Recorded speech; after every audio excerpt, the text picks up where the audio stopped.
Hello there. You're not quite nailing the tone and getting full marks for OCR Paper 1 Section B. You need my top 10 tips.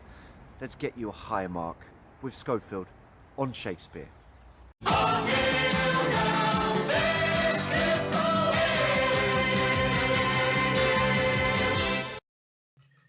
In this video, I will share 10 tips based on pupil responses to the questions on screen, which have come from the November 2018 Paper 1 past paper. A brief reminder of what the examiner is after. For AO5, there's 24 marks available. You can see here the top two bands. Essentially, be very careful about your tone. Does it really work with the question? Is it ambitiously selected? What about your structure? Have you just got big 4 large paragraphs, or is it very carefully planned and controlled? Here's AO6, for which there are 16 marks available. Essentially, how well is it written? Have you got the range of sentence structures? You've got some simple ones, some compound, some complex, occasionally some very short ones for effect. Have you got the full range of punctuation? Have apostrophes, semicolons, colons being used accurately? What about your vocabulary? Is it interesting? Is it engaging? Is it precise and subtle? And is your spelling nearly flawless? And so one of the questions asks you to write a letter to a friend to describe a challenging and unpleasant task. When marking my set's work, so many launch straight into admittedly quite entertaining stories. But you are writing a letter, and so you must begin with Dear X, followed by some kind of introductory statement. So this could be, Dear George, it was great to catch up with you last week at Wetherspoons in Woking. This pupil writes, Dear Dan, and laments, oh, how I should have listened to you. Dan, you were right after all. I like the personal address to Dan. If you're writing a letter to someone, refer to them regularly. I also like the use of exclamations and the fact that we are not told immediately why he is lamenting the fact that he didn't listen. This intrigues us and makes us want to read on.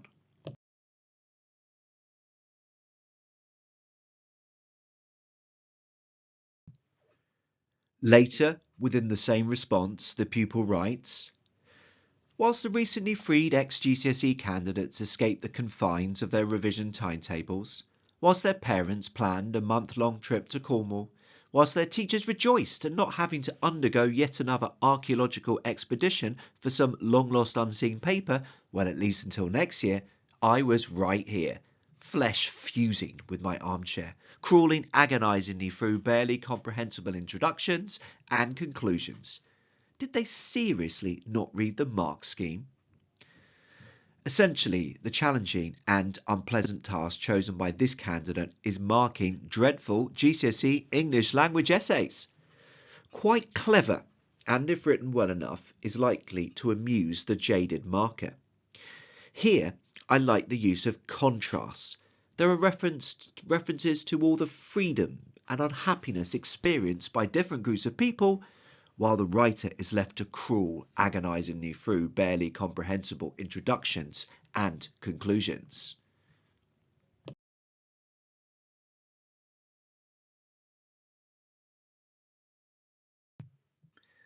There is plenty of amusing detail here about the agonies of marking.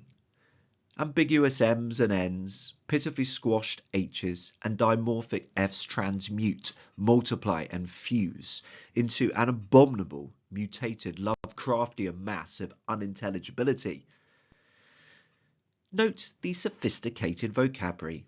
Aim to show off your range of vocabulary, provided, of course, that it fits within the context and flows within your sentences.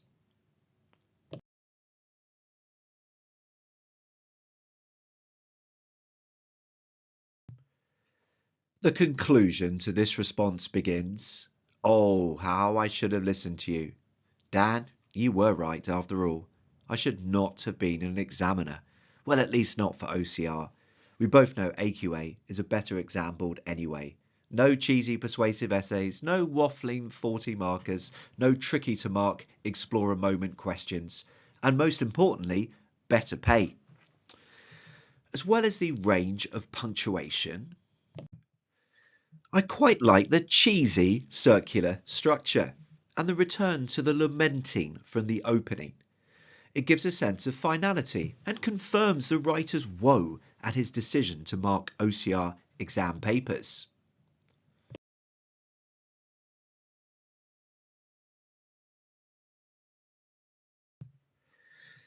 Now for some extracts from a pupil's short guide for new workers dealing with difficult customers.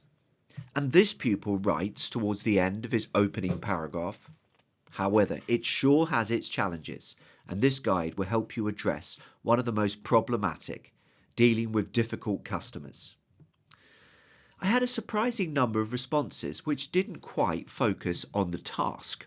So why not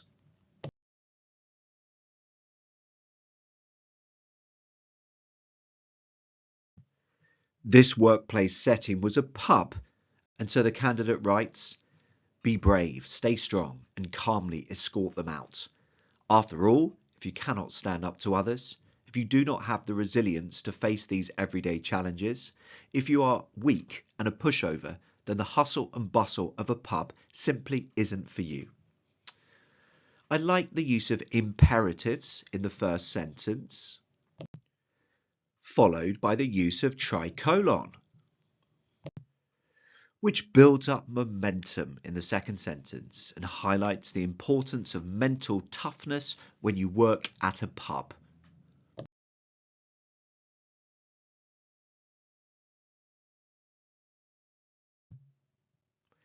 Back to the letter, this pupil was keen to talk about the hell of running a long-distance school race. It all started so well. I sprinted on and soon I was at the front, my friends jogging behind me at a sensible pace. Idiots. I like the variation in sentence structure and length, and the humorous reference within a one-word sentence to his friends as idiots.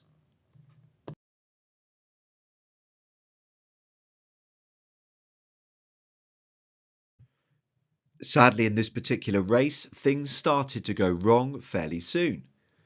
When I tried to run, my knees buckled. I hobbled along the path, splattered with mud. I like the range of verbs used here. Interesting and lively. Buckled, hobbled, and splattered.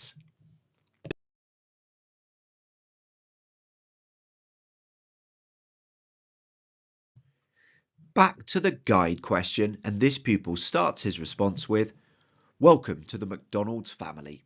We warmly welcome you to your new job as an employee in the fastest growing fast food chain in the world. We wish to see you excel at this job, but we must first guide you on the basics. Your job will include regular cleaning of the restaurant and the kitchen, preparing the food as well as dealing with customers. Learning from past experiences, we've developed a comprehensive guide to help you deal with difficult customers while on the job. Notice the formal tone.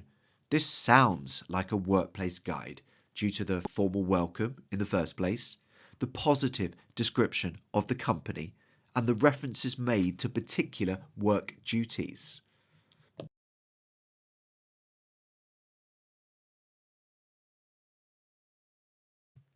This pupil also included some scenarios within his guide.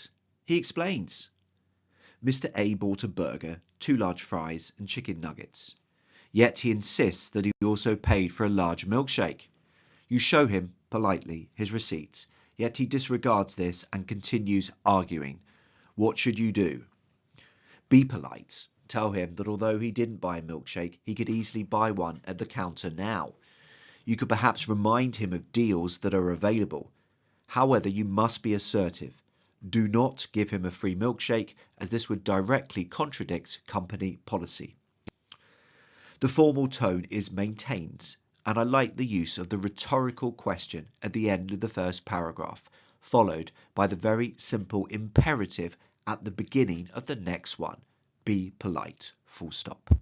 The advice is specific and realistic. the suggestion of referencing deals is a good one.